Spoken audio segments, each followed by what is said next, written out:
ओम शांति। आज 9 अक्टूबर 2024 के साकार मधुर महावाक्य है। आज की मुरली बहुत ही वंडरफुल है कि माँ बाप हमेशा हमें वंडर सुनाते हैं कि छोटी सी बिल्ली आत्मा में 84 जन्मों का अविनाशी पाठ है। पर आज बाबा को खुद पे वंडर लग रहा है। निराकार परमात्मा को खुद ही खुद पर वंडर लग रहा है कि मैं निराकार ज्योति स्वरूप हूँ। मैं कभी जन्म पुनर्जन्म नहीं लेता, फिर भी मैं तुम बच्चों को 84 का चक्र समझाता हूँ, तुम्हें स्वदर्शन चक्रधारी बनाता हूँ। मैं कभी किसी से पढ़ा नहीं, फिर भी मैं तुम्हें पढ़ाता हूँ। तो ये नॉलेज मुझ में कहाँ से आई? बाबा कहते मैं स्वयं ज्ञान सागर हूँ, बीज रूप हूँ, सत्य हूँ, चैतन्य हूँ, विश्व कल्याणकारी हूँ। याद दिलाया बाबा ने कि तुम ही देवी देवता थे, तुम्हें फिर से बनना है। ये हमसों का राज बाबा समझाते हैं। हम ही देवी देवता थे, फिर क्षत्रिय बने, फिर वैश्य शूद्र बने, अभी ब्राह्मण है। संगम युगी ब्राह्मण समझकर हर कर्म करना है, कोई भी विकर्म नहीं करना। याद दिलाया बाबा ने कि तुम बच्चे जब सतयुग में थे तो दैवी गुण संपन्न थे। फिर से बनने के लिए योग बल चाहिए। कोई भी बाहुबल से सतयुगी राज्य नहीं ले सकता। तुम्हें अपना तन मन धन ईश्वरीय सेवा में सफल करना है।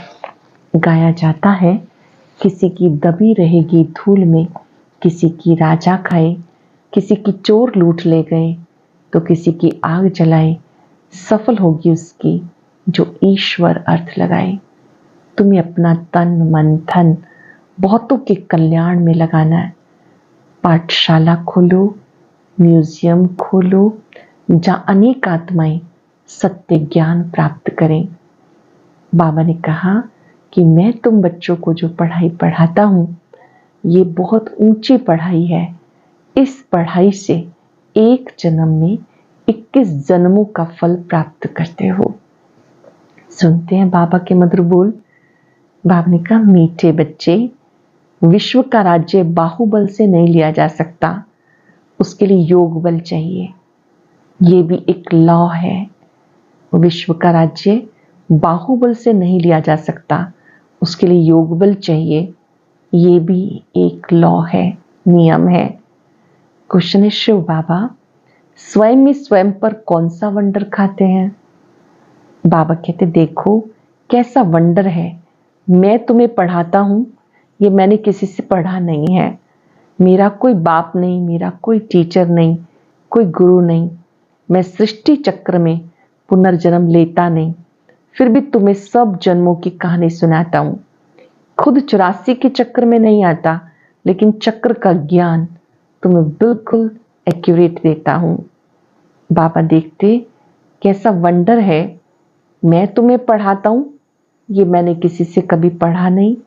मेरा कोई बाप नहीं, मेरा कोई टीचर नहीं, मेरा कोई गुरु नहीं। मैं सृष्टि चक्र में पुनर्जन्म लेता नहीं, फिर भी तुम्हें सब जन्मों की कहानी सुना देता हूं। खुद 84 के चक्र में नहीं आता, लेकिन चक्र का ज्ञान बिल्कुल एक्यूरेट देता हूं। ओम शांति। रूहानी बाप तुम बच्चों को स्वदर्शन चक्रधारी बनाते हैं, अर्थात तुम इस 84 के चक्र को जान जाते हो। आगे नहीं जानते थे, अभी बाप द्वारा तुमने जाना। 84 जन्मों के चक्र में तुम आते हो। तुम बच्चों को 84 के चक्र की नॉलेज देता हूं। मैं स्वदर्शन चक्रधारी हूं, परंतु प्रैक्टिकल में 84 जन्मों के चक्र में मैं आता नहीं हूं। तो इसमें समझ जाना चाहिए, शिव बाप में ये सारा ज्ञान है। जानते हो, हम ब्राह्मण अभी स्वदर्शन चक्रधारी बनते हैं, बाबा नहीं बनते हैं। फिर उसमें अनुभव कहाँ से आया? शिव बाबा तो नहीं बनते हैं, लेकिन उनमें अनुभव कहाँ से आया? हमको तो अनुभव प्राप्त होता, ब्रह्मा बाबा को तो पूरा अनुभव है। बाबा कहाँ से अनुभव लाते हैं जो तुम्हें सुनाते हैं? प्रैक्टिकल अनुभव होना चाहिए। बाबा कहते मुझे ज्ञान सागर कहते हैं, परंतु मैं 84 के चक्र में आता नहीं हूं। फिर मेरे में ज्ञान कहां से आया? टीचर पढ़ाते हैं तो जरूर खुद पढ़ा हुआ है ना।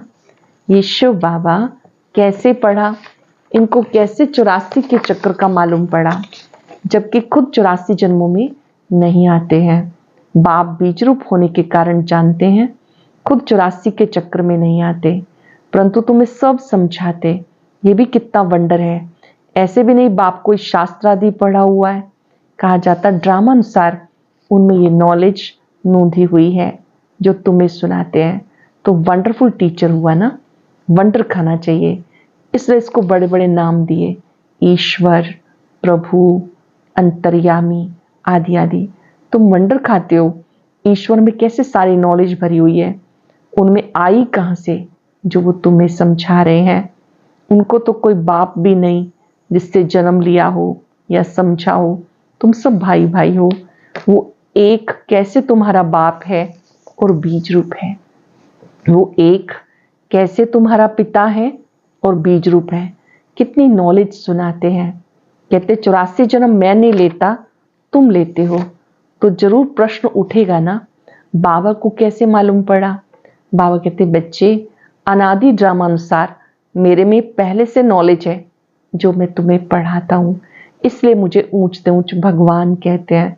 खुद चक्र में नहीं आते, परंतु उसमें सारे सृष्टि चक्र की नॉलेज है। तो तुम बच्चों को कितनी खुशी होनी चाहिए। उनको 84 के चक्र की नॉलेज कहां से मिली? तुम्हें मिली बाप से। बाप में ओरिजिनली नॉलेज है। उनको कहा जाता नॉलेजफुल। कोई से पढ़ा भी नहीं तो भी उनको ओरिजिनल मालूम है। बाबा को ये सब चीजें मालूम है, इसलिए उसको नॉलेजफुल कहते हैं। ये वंडर है ना, ये ऊंचे से ऊंची पढ़ाई गाई जाती, बच्चों को वंडर लगता बाप पर, उनको क्यों नॉलेजफुल कहते हैं। ये सब समझने की बात है। दूसरी फिर क्या बात है? ये चित्र तुम दिखाते हो तो कोई पूछेंगे ब्रह्मा में भी अपनी आत्मा होगी। ये जो नारायण बनते हैं उनमें अपनी होगी। दो आत्माएं हैं ना, एक ब्रह्मा एक नारायण, परंतु विचार करेंगे तो ये कोई दो आत्मा ही नहीं है। हम सब जानते हैं ब्रह्मा ही श्री नारायण बनते हैं। श्री नारायण जन्म पुनर्जन्म लेते, लास्ट में फिर ब्रह्मा बनते हैं। बाबा ने कहा अगर विचार करेंगे तो समझ में आएगा कि दो नहीं है, आत्मा एक ही है। ये एक सैंपल दिखाया जाता देवता का। ये ब्रह्मा सो विष्णु नारायण बनते हैं। ये कहा जाता गुह्य बातें हैं। बाबा बहुत गुह्य बातें सुनाते जो और कोई पढ़ा ना सके सिवाय बाप के। तो ब्रह्मा और विष्णु की दो आत्माएं नहीं, वैसे सरस्वती और लक्ष्मी इन दोनों की दो आत्माएं हैं या एक? आत्मा एक है, शरीर दो है। ये सरस्वती फिर लक्ष्मी बनती है, इसलिए एक आत्मा गिनी जाएगी। 84 जन्म एक ही आत्मा लेती, ये बड़ी समझ की बात है। ब्राह्मण सो देवता, देवता सो क्षत्रिय बनते। आत्मा एक शरीर छोड़ दूसरा लेती है। आत्मा एक ही है, ये सैंपल दिखाया जाता कैसे ब्राह्मण सो देवता बनते। हम सो का अर्थ कितना अच्छा है। इसको कहा जाता गुह्य बातें। इसमें पहले पहले ये समझ चाहिए कि हम एक बाप के बच्चे हैं। सब आत्माएं असल परम धाम में रहने वाली हैं, वहां से आई हैं यहाँ पार्ट बचाने। ये खेल है। बाबा तुम इस खेल का समाचार सुनाते। बाप तो ओरिजिनली जानते ही हैं, उनको कोई ने सिखाया नहीं। इस 84 के चक्र को वही जानते हैं जो इस समय तुम्हें सुनाते हैं। फिर तुम भूल जाते हो, फिर उनका शास्त्र कैसे बन सकता? बाप तो कोई शास्त्र पढ़ा हुआ नहीं है, फिर वो कैसे आके नई नई बातें सुनाते? आधा कल्प भक्ति मार्ग है, ये बात शास्त्रों में नहीं है। ये शास्त्र भी ड्रामा अनुसार भक्ति में बने हैं। तुम्हारी बुद्धि में शुरू से लेकर अंत तक इस ड्रामा की नॉलेज है, उसको जरूर मनुष्य तन का आधार लेना पड़े। शिव बाबा इस ब्रह्मा तन से बैठ इस सृष्टि चक्र की पूरी नॉलेज सुनाते हैं। निराकार बाबा ब्रह्मा तन के द्वारा नॉलेज सुनाते। मनुष्यों ने गपोड़े लगाकर सृष्टि की आयु कितनी लंबी कर दी। नई दुनिया सो पुरानी बनती है। नई दुनिया को स्वर्ग कहते हैं, पुरानी दुनिया को नर्क कहते हैं। दुनिया तो एक ही है, नई दुनिया में रहते देवी देवताएं, वहां अपार सुख है, सृष्टि नई होती है।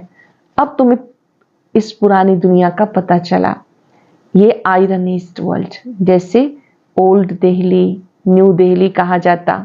बाबा समझाते मीठे मीठे बच्चे, न्यू वर्ल्ड में न्यू दिल्ली, ये ओल्ड वर्ल्ड कह सकते हैं।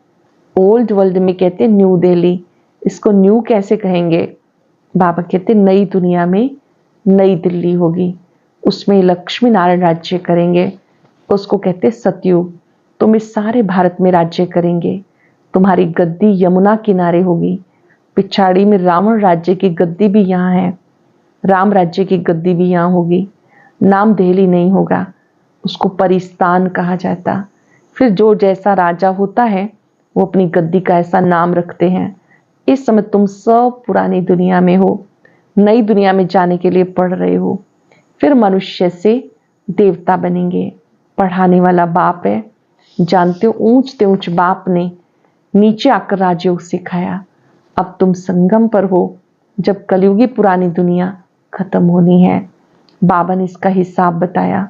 मैं आता हूं ब्रह्मा तन में, मनुष्य को पता नहीं ब्रह्मा कौन, सुना है प्रजापिता ब्रह्मा। तुम प्रजा हो ना ब्रह्मा की, इसलिए अपने को बीके कहलाते हो। वास्तव में शिव बाबा के बच्चे शिववंशी हो। जब निराकार आत्मा हो, फिर साकार में प्रजापिता ब्रह्मा के बच्चे भाई बहन हो, और कोई संबंध नहीं। इस समय तुम उस कलयुगी संबंध को भूलते हो, क्योंकि उसमें बंधन है। कलयुगी संबंध में बंधन है, जानते हो। अब तुम जा रहे हो नई दुनिया में। ब्राह्मणों की चोटी होती है, चोटी ब्राह्मणों की निशानी है। तुम ब्राह्मणों का ये कुल है, वो है कलयुगी ब्राह्मण।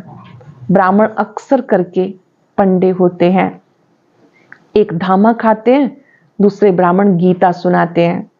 अब तुम ब्राह्मण गीता सुनाते हो, वो भी गीता सुनाते, तुम भी गीता सुनाते हो। फर्क देखो कितना है।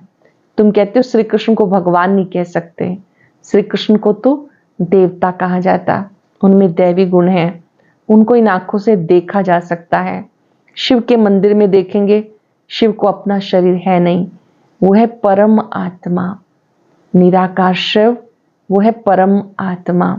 ईश्वर, प्रभु, भगवान आदि अक्षर, इनका कोई अर्थ नहीं निकलता। परमात्मा ही सुप्रीम आत्मा है। ईश्वर, प्रभु, भगवान, ये बातें समझने की हैं। तुम इस समय नॉन सुप्रीम हो। फर्क देखो कितना है तुम्हारी आत्मा और उस आत्मा में। तुम आत्मा ही परमात्मा से सीख रही हो, ये कोई से सीखा नहीं, ये तो फादर है ना। उस परम पिता परमात्मा को तुम फादर भी कहते हो, टीचर भी कहते हो, गुरु भी कहते हो। है एक ही, और कोई भी आत्मा बाप, टीचर, गुरु नहीं बन सकती है। एक ही परमात्मा है, उसे सुप्रीम कहते हैं। हर एक को पहले फादर चाहिए, फिर टीचर चाहिए, फिर पिछाड़ी में चाहिए गुरु। बाबा भी कहते हैं मैं तुम्हारा बाप भी बनता हूँ, टीचर भी बनता हूँ, फिर मैं तुम्हारा सदगति दाता, सतगुरु भी बनता हूँ। सदगति देने वाला गुरु है ही एक, बाकी गुरु अनेक हैं। बाबा कहते मैं तुम्हें सदगति देता हूँ, तुम सब सतयुग में जाएंगे, बाकी सब चले जाएंगे शांति धाम, जिसे परम धाम कहते हैं। सतयुग में आदि सनातन देवी देवता धर्म था, बाकी कोई धर्म है नहीं, और सब आत्माएं चली जाती मुक्ति धाम। सदगति कहा जाता सतयुग को। पाठ बचाते बचाते फिर दुर्गति में आ जाते। तुम इस सदगति से फिर दुर्गति में आते हो। आप ही सदगति में थे, फिर दुर्गति में आ गए। तुम ही पूरे 84 जन्म लेते हो। यथा राजा रानी तथा प्रजा उस समय होंगे, 9 लाख तो पहले होंगे, 84 जन्म 9 लाख तो लेंगे ना, फिर दूसरे आते रहेंगे, ये हिसाब किया जाता। तो बाबा समझाते सब 84 जन्म नहीं लेते, पहले पहले आने वाले ही 84 जन्म लेते, फिर कम होते धीरे धीरे नीचे आ जाते। मैक्सिमम 84। ये जो बातें हैं कोई मनुष्य नहीं जानते, बाबा ही समझाते। गीता में भगवान उवाच, अब तुम समझ गए हो। गीता ज्ञान इस समय हम प्राप्त कर रहे हैं, तुम्हें रोज पढ़ना है, तुम स्टूडेंट हो भगवान के। भगवान उवाच, मैं तुम्हें राजाओं का राजा बनाता हूँ। यह पुरानी दुनिया अब एक कलयुग, बाबा आकर कलयुगी पतित दुनिया से सतयुगी पावन देवी देवता बनाते। इसलिए कलयुगी मनुष्य पुकारते, बाबा आकर हमें पावन बनाओ, कलयुगी पतित से सतयुगी पावन बनाओ। फर्क देखो कितना है। कलयुग में अपार दुख, बच्चा जन्मा सुख हुआ, मर गया दुखी हो जाएंगे, सारी आयु कितना दुख होता। यह ही दुख की दुनिया। अब बाबा सुख की दुनिया स्थापन कर रहे हैं। तुम्हें स्वर्गवासी देवी देवता बनाते हैं। क्या बनाते हैं बाबा? स्वर्गवासी देवी देवता। अब तुम पुरुषोत्तम संगम युग पर हो, उत्तम से उत्तम पुरुष व नारी बनते हो। तुम आते ही हो लक्ष्मी नारायण बनने के लिए। स्टूडेंट टीचर से योग रखते हैं, समझते हैं इन द्वारा हम पढ़कर फलाना बनेंगे। यहाँ तुम योग लगाते हो परम पिता परमात्मा शिव से, जो तुम्हें देवी देवता बनाते हैं। कहते मुझे अपने बाप को याद करो, जिसके तुम सालिग्राम बच्चे हो। अपने को आत्मा समझ बाप को याद करो। वो नॉलेज है, नॉलेजफुल है। बाबा ज्ञान सागर है। बाबा तुम्हें सच्ची गीता सुनाते हैं, परंतु खुद पढ़ा हुआ नहीं। कहते मैं किसका बच्चा नहीं, कोई से पढ़ा हुआ नहीं, मेरा कोई गुरु नहीं। मैं तुम बच्चों का बाप, टीचर, सतगुरु हूं। उन्हें कहा जाता परमात्मा। इस सारे सृष्टि के आदि मध्यंत को जानते हैं। जब तक वो ना सुनाए तब तक तुम आदि मध्यंत को समझ भी ना सको। इस चक्र को जानने से तुम चक्रवर्ती राजा बनते हो। तुम्हें बाबा नहीं पढ़ाते, इनमें प्रवेश कर शिव बाबा पढ़ाते हैं। सब आत्माओं को शिव बाबा पढ़ाते हैं। ये नई बात है। ये होते ही संगम पर। पुरानी दुनिया खत्म हो जाएगी, किसी की दबी रहेगी धूल में, किसी की राजा खाए। बच्चों को कहते हैं बहुतों का कल्याण करने के लिए, फिर से देवता बनने के लिए ये पाठशाला म्यूजियम खोलो। बहुतों के कल्याण के लिए ये पाठशाला म्यूजियम खोलो, जहां बहुत जाकर सुख का वर्षा पाएंगे। अभी रावण राज्य है ना, राम राज्य में सुख, रावण राज्य में दुख, क्योंकि सब विकारी बन गए। वो है ही निर्विकारी दुनिया। बच्चे लक्ष्मी नारायण आदि को भी है ना, परंतु वहां योग बल होता है। लक्ष्मी नारायण की भी संतान है ना, परंतु वहां है योग बल वाले। बाप तुम्हें योग बल सिखाते। योग बल से तुम विश्व का मालिक बनते हो। बाहुबल से कोई विश्व का मालिक नहीं बन सकता, ला नहीं कहता। तुम बच्चे याद के बल से विश्व की बादशाही लेते हो। कितनी ऊंची पढ़ाई है। बाबा कहते पहले पहले पवित्रता की प्रतिज्ञा करो। बाबा से वायदा करो हम पवित्र जीवन जिएंगे। पवित्र बनने से पवित्र दुनिया के मालिक बन जाएंगे। अच्छा, मीठे मीठे सिक्के लदे बच्चों प्रति माता पिता बाप दादा का याद प्यार गुड मॉर्निंग। रूहानी बाप की रूहानी बच्चों को नमस्ते। रूहानी बच्चों की रूहानी बाप दादा को याद प्यार नमस्ते गुड मॉर्निंग। शुक्रिया बाबा, शुक्रिया। धारणा के लिए सार, कलयुगी संबंध जो कि इस समय बंधन है, उन्हें भूल स्वयं को संगम युगी ब्राह्मण समझना है। कलयुगी संबंध जो कि इस समय बंधन है, उन्हें भूल स्वयं को संगम युगी ब्राह्मण समझना है। सच्ची गीता सुननी और सुनानी है। पुरानी दुनिया खत्म होनी है, इसलिए अपना सब कुछ सफल करना है। बहुतों के कल्याण के लिए, मनुष्य को देवता बनाने के लिए ये पाठशाला व म्यूजियम खोलते रहना है। बहुतों के कल्याण के लिए, मनुष्य को देवता बनाने के लिए ये पाठशाला व म्यूजियम खोलते रहना है।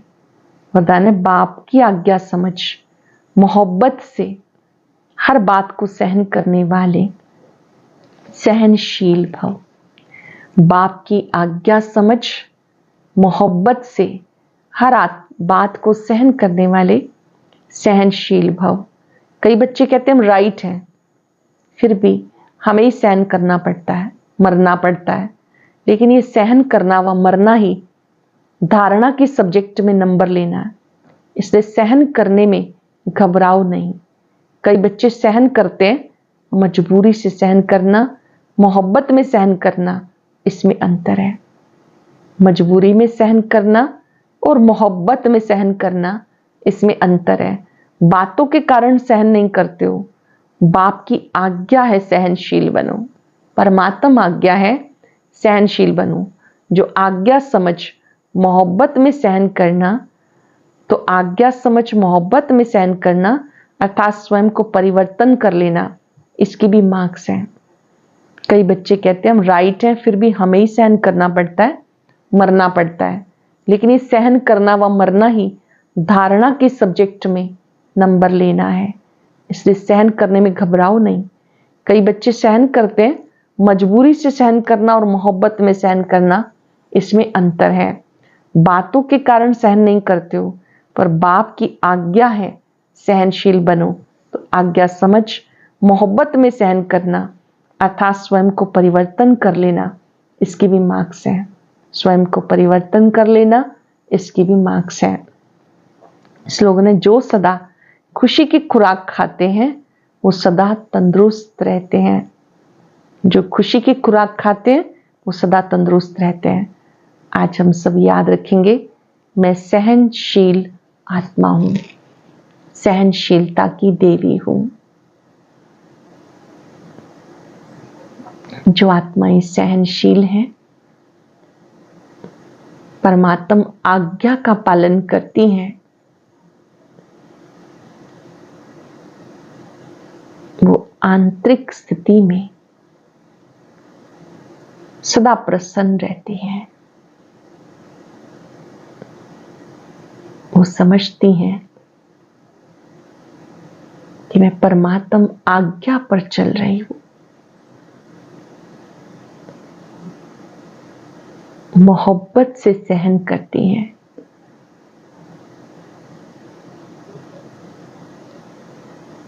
ईश्वरीय श्रीमत पर चलने से शक्ति मिलती है।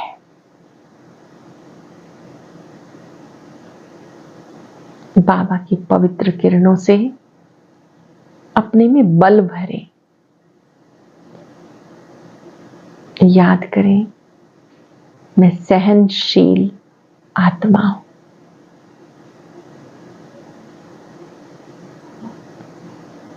मैं सहनशील आत्मा हूं, सहनशीलता की देवी हूं, अवतार हूं। मेरे लिए सहन करना खेल है, मोहब्बत में सहन करना खेल बन जाता है। शुक्रिया बाबा, शुक्रिया, शुक्रिया। ओम शांति।